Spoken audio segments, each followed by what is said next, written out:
Subject is a guide to human conduct. Morality is the foundation of sadhana, that is a spiritual practice. It must, however, be remembered that morality or good conduct is not the culminating point of the spiritual march. As a moralist, one may set an ideal for other moralists, but to do this is not something worth mentioning for a sadhaka or a spiritual aspirant. Sadhana in its very start requires mental equilibrium. This sort of mental harmony may also be termed as morality. People often say, I follow neither a religion nor rituals. I abide by truth. I harm nobody and I tell no lies. This is all that is necessary. Nothing more need be done or learned. It should be clearly understood that morality is only an effort to lead a well-knit life.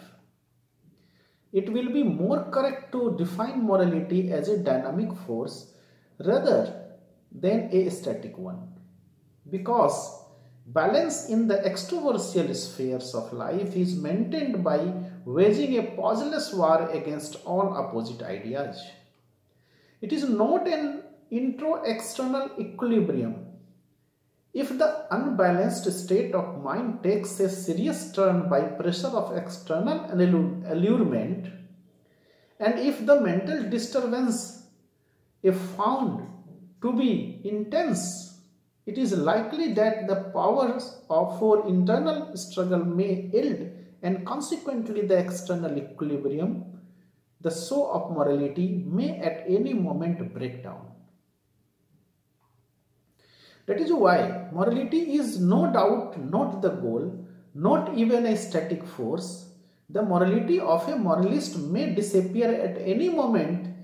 It cannot be said with any certainty that the moralist who has resisted the temptation of a bribe of 2 rupees would also be able to resist the temptation of an offer of 200,000 rupees. Nevertheless, morality is not absolutely valueless in human life. Morality is an attribute of a good citizen, and it is the starting point on the path of sadhana.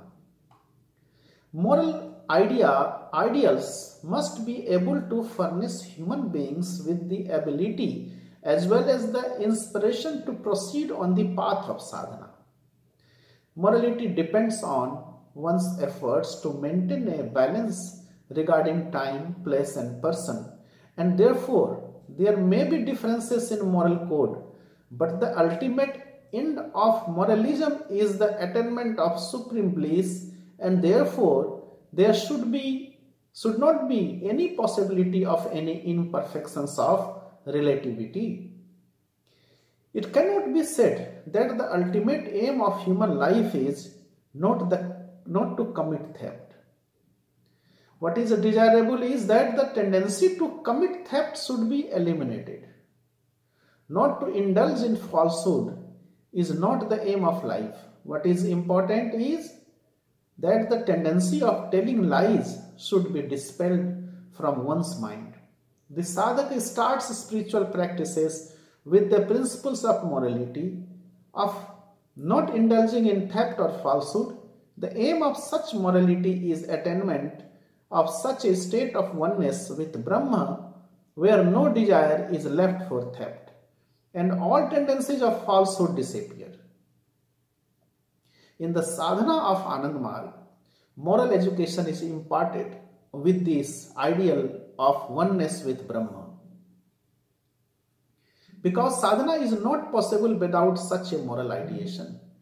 Sadhana devoid of morality will divert people again towards material enjoyments, and at any moment they may use their mental power acquired with much hardship to quench their thirst for meager physical objects. There are many who have fallen from the path of yoga or tantra sadhana and are spending their days in disrepute and infamy. Whatever little progress they achieved through forcible control of their instincts was lost in a moment's error in pursuit of mundane pleasures. It must therefore be emphasized that even before beginning sadhana, one must follow moral principles strictly. Those who do not follow these principles should not follow the path of sadhana. Otherwise, they will bring about their own harm and that of others.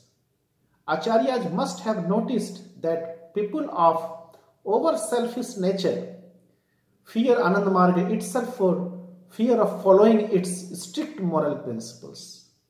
They are concerned that the spread of Anand Marga may inconvenience the fulfillment of their mean, selfish desires, and therefore they malign the Marga in an effort to conceal their own weakness and dishonesty. But remember that those who are lacking in moral spirit do not deserve to be called human beings. However hard they may try, their tall talk alone cannot camouflage the meanness of their minds for a long time. Yam sadhana. The first lesson of human conduct is yam sadhana. We shall discuss all the aspects of yam sadhana. Yam consists of 5 principles: ahimsa, satya, asteya, brahmacharya, and aprigraha. Ahimsa, satya, asteyam, brahmacharya, aprigraham, yama. The practice of these 5 principles achieves control by different process. The word sanjam in Sanskrit means regulated conduct. It should be clearly understood that the sanjam does not imply destroying something or somebody. Niyam sadhana. The initial phase of the yogic cult is the practice of yam.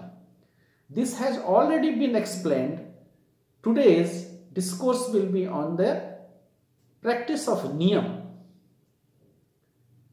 The practice of brahmacharya is held in higher esteem than the other 4 items of yama. Similarly, in niyam, the most important item is Ishwar Pranidhana. To be more clear and concrete, we may say that out of the 10 principles of yama and niyam, the remaining 8 are subordinated parts of the 2 items, brahmacharya and Ishwar Pranidhana. While dealing with their specialties, we may say that yam sadhana is the practice of the physical and psychic strata, while the niyam sadhana carries equal weight in mundane, supramundane, and spiritual strata.